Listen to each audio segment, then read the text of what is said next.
Lonkana Agnosimo alias Longué Longué, notre invité ce soir. Bonsoir et merci d'être avec nous. Bonsoir, merci. Tout d'abord, comment allez-vous? Comment est-ce que vous vous sentez après avoir dévoilé ces images? Euh, je suis soulagé parce que vous imaginez 5 ans après avoir subi ce genre de torture, puisqu'il était question qu'on me tue. Donc, je suis soulagé parce que justice sera faite et ces gens comprendront qu'ils ne sont pas au-dessus de la loi. Donc, je vais dire merci à William Jordan de Jésus, le leader de la diaspora qui est aux États-Unis, qui m'a d'ailleurs informé qu'on a un compatriote qui est aussi en exil aux États-Unis, Patrice Nouma, qui a gardé cette vidéo pendant 5 ans. Donc c'est l'homme qui vous a contacté en vous disant « j'ai cette vidéo ». J'ai cette vidéo. Voilà, et j'ai supplié. Donc il y a 4 jours, hein. C'est une histoire de 4 jours. Alors qu'on m'a torturé en 2009. Voilà, j'ai dit s'il te plaît, donne-moi cette vidéo. Alors, j'avais annoncé que je devais la publier mercredi. Et il y a des gens qui m'ont dit, essaye de publier.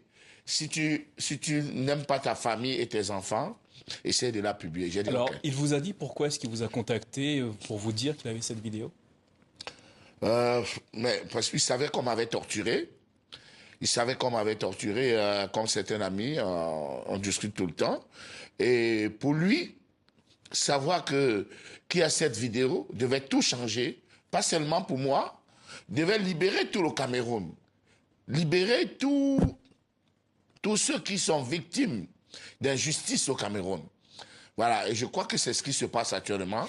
Alors, vous n'avez pas de doute quant à l'identité des hommes qui vous ont fait subir ces sévices. Qui est l'auteur de la vidéo que vous avez publiée ce mercredi et qui sont les hommes qui vous ont torturé? Alors, c'est celui qui me filmait, c'est Ben Tabala. C'est Ben Tabala qui me filmait pendant qu'il y avait plus de 10 militaires musclés qui me tapaient avec toutes leurs forces. D'ailleurs, la vidéo... Qui est ce monsieur précisément, pour nos téléspectateurs? Pardon? Qui est ce monsieur?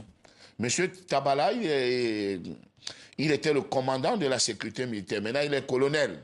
C'est lieutenant, il est colonel à Kribi. Mais sur les ordres du grand patron, Émile Mbankwi, qui est le patron de toute la CEMIL au Cameroun. Voilà, parce que c'est Mbankwi que j'ai eu au téléphone, et qui dit que j'ai demandé qu'on te libère. Et c'est Mbankwi qui avait mon passeport. Il faut le dire, parce que ils ont arraché mon passeport avec un visa du Canada. Je n'ai plus jamais eu ce passeport. Quand vous dites Bankui, vous parlez de Émile Bankui, c'est bien ça? Émile Mbankwi Julien. Voilà, c'est son nom. Émile Mbankwi, qui est le patron de toute la sécurité militaire au Cameroun. Mais Tabala, lui, il était le commandant de la sécurité militaire à Douala. Il était le COMSEMIL de Douala. Longué Longué, savez-vous pourquoi est-ce qu'ils s'en sont pris à vous? Parce que ce ne sont pas des démocrates, ce sont des dictateurs. J'ai donné mon avis après une élection. J'ai estimé que c'est Maurice Kamto qui avait gagné. Vous parlez de l'élection présidentielle au Cameroun en 2018. En 2018. Et j'ai dit que c'est Maurice Kamto qui avait gagné. Et comme ces gens dont je vous cite, Tabala et Mimbankui et tous les autres, parce qu'on doit faire ce qu'ils veulent. On doit parler ce qui les plaît. Et moi, ma liberté de penser ne changera jamais, même s'il faut mourir. Alors, Joseph Betty-Assobo, le ministre de la Défense, a réagi à travers un communiqué et a ordonné l'ouverture immédiate d'une enquête au sujet de la vidéo que vous avez dévoilée ce mercredi. Qu'attendez-vous précisément de ces investigations? J'attends que justice soit faite. C'est vrai que chaque fois qu'on ouvre toujours les enquêtes au Cameroun, ça n'aboutit à rien. Mais cette fois-ci, la chance, c'est que je suis en Europe. Imaginez beaucoup de Camerounais qu'on a torturés, mais qui ne peuvent pas avoir un visa pour arriver en France, porter plainte ou en Allemagne. Ils sont là, ils meurent à petit feu.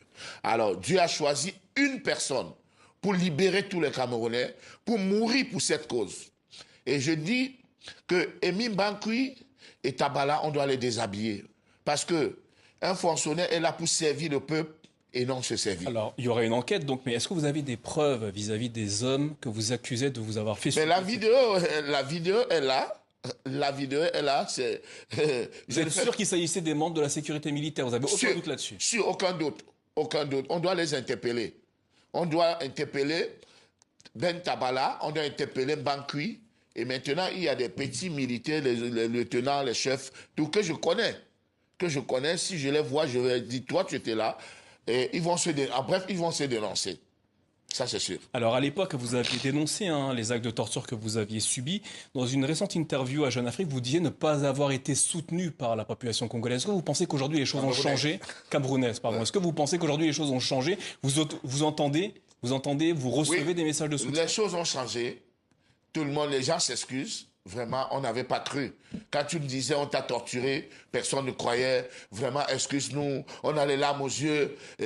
D'autres me disent libérateur. Toi seul, tu vas libérer le Cameroun. Même tous les politiciens réunis ne feront pas ce que toi, tu vas faire. Dieu t'a choisi pour libérer le Cameroun. Et je crois que je suis prêt à mourir. Mourir. Parce que l'égoïsme et la boulimie du pouvoir, les gens qui veulent... Imaginez un peu un papa qui a déjà fait 40 ans au pouvoir, il ne comprend pas qu'il doit aller se reposer.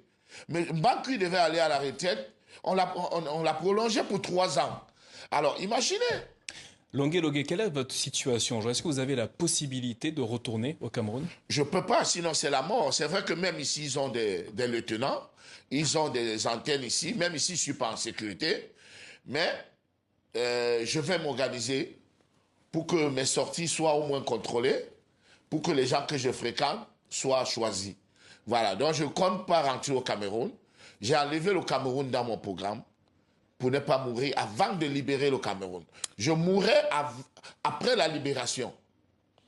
Longué, merci d'être venu témoigner ce soir sur notre plateau au sujet des sévices que vous avez subis de la part, selon vous, des membres du service de sécurité militaire. Merci à vous. Moi qui vous remercie.